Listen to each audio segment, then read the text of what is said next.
people need to travel. We don't need to block travel. So he's okay. Their right to travel is more important than our right to keep our family alive. This is insane. Yes.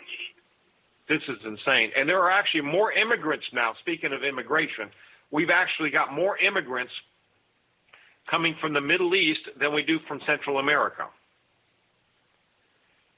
A recent study by the Center for Immigration Studies that was based on U.S. Census data. In 2013, nearly 2.5 million immigrants into the U.S. came from predominantly Muslim countries.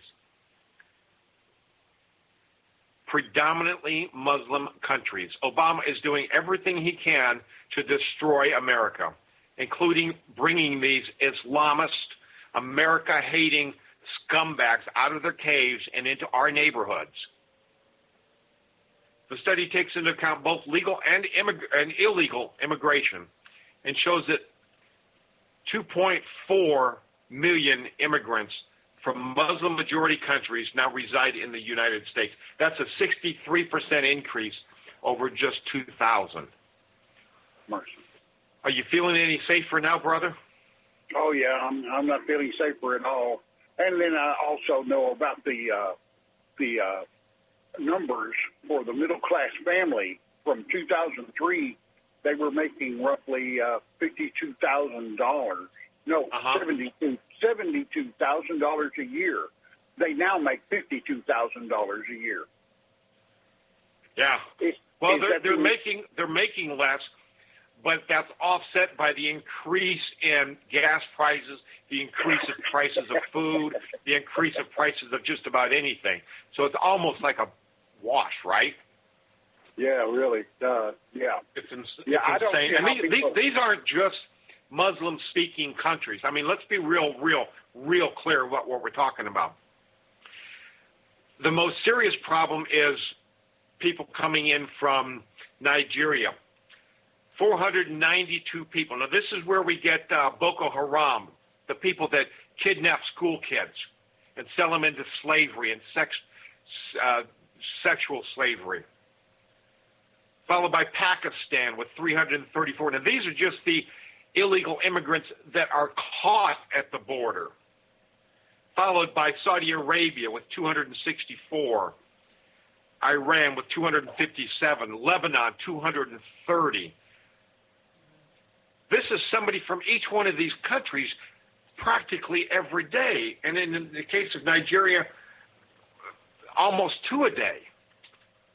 And that's what's getting caught. Imagine what's getting through. Exactly. What is getting through? We don't know what's getting through. Exactly. And these are the countries. Lebanon's the home of Hezbollah. Somalia's Al-Shabaab. Yemen, Al-Qaeda in the Arabian Peninsula. Ansar al-Sharia.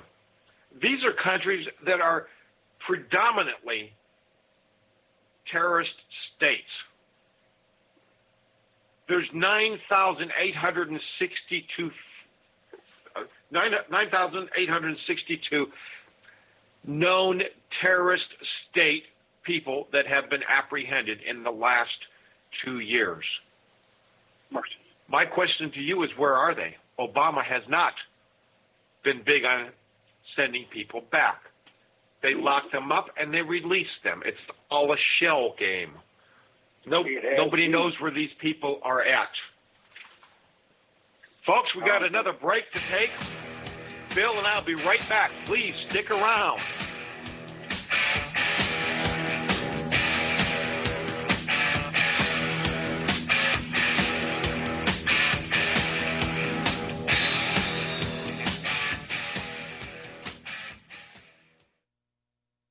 KCAA. Tom O'Halloran, holding the line against tyranny from Washington, D.C.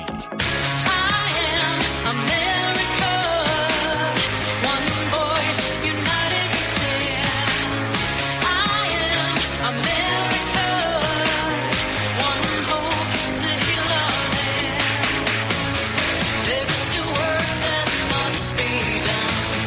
I will not rest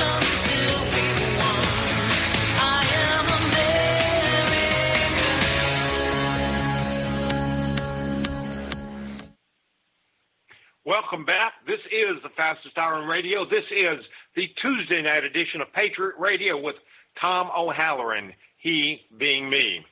I'm joined tonight by my good friend Bill Perryman. Please follow him on Twitter. He is at Bill, P-E-R-I-M-A-N. Bill, you still there? Yeah, I haven't been suspended yet. I'll be darned. Neither has my license to talk on the air. Go figure. Well, we had a Ebola victim come into the United States from Liberia, and he was up in Dallas.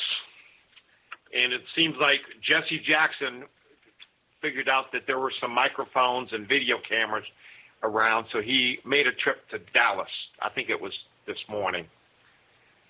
And do you see that all over Twitter? Oh, yeah. I didn't do any screen grabs, so I don't know who actually said it.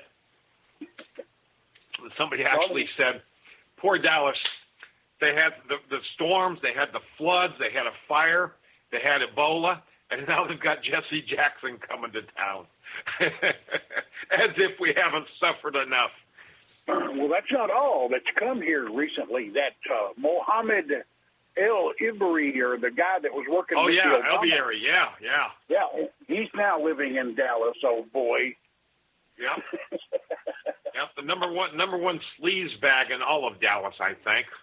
Obama's Muslim buddy. And although he's given up his appointment to the White House, I'm sure he still has Obama's ear and his phone number programmed into speed dial on his phone. Oh, I'm sure. I worked so hard to get that man out of D.C., and what does he do? He comes to Dallas, 40 miles north of me. Yeah. See what you get? Oh, Lord. I tell you what, between the attention whores, Jesse Jackson and Al Sharpton, well, and then throw in Montel Williams as well. I mean, how much misery does one have to put up with if this guy comes flying into your town every time something bad happens? Yeah, and they never really ever seem to do any good. They don't want to. They don't care to. They show up to do their fundraising with all three of them. It isn't about the subject of the day. It's always about them. No, it's always about them. A little better respect for those people in Ferguson, because he came down there and started speaking, and I think within 5 minutes they threw him out. Oh yeah, they booed him right off the stage. We're looting stores because we're poor, we're broke, and you want us to give you money?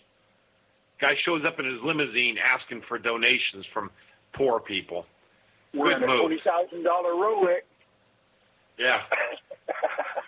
Good move. Oh, let's see. Good column came across. I think it's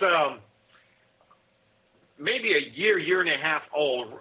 Veronica Coffin posted it on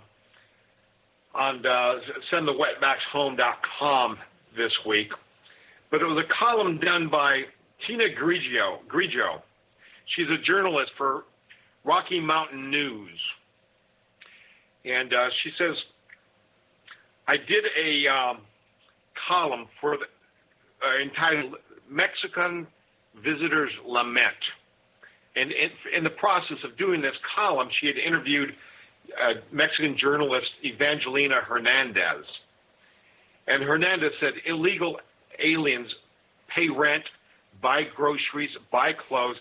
What happens to your country if 20 million people go away? So Tina Grigio actually did some homework. As a good journalist, she sat down and did some math, did some research. She said in California, if 3.5 million illegal aliens moved back to Mexico, it would have an extra $10.2 billion to spend on overloaded school systems, bankrupt hospitals, and overrun prisons. It would leave highways clearer, safer, and less congested. Everyone could understand another as English became the national language again. In Colorado, 500,000 illegal immigrants, plus their 300,000 kids and grandkids would move back home, mostly to Mexico. That would save Colorado an estimated $2 billion. Well, some experts say as much as $7 billion. In annual taxes that pay for schooling, medical, social services, incarceration costs, it means 12,000 gang members would vanish out of Denver alone. In Florida, 1.5 million illegals would return to the Sunshine State, back to America, to the rule of law and to English. In Chicago, 2.1 million illegals would free up hospitals, schools, prisons, and highways for a safer, cleaner, and more crime-free experience. If 20 million illegals returned home, the U.S. economy would return to the rule of law. Employers would hire legal American citizens at a living wage. Everyone would pay for their fair share of taxes because it wouldn't be working off the books. That would result in an extra $401 billion in IRS income taxes collected annually, and an equal amount for local governments and states. We would lose 500,000 illegal criminal aliens, inmates, at a cost of more than $1.6 billion. That includes 15,000 MS-13 gang members that distribute $130 billion in drugs annually, and they would vacate our country.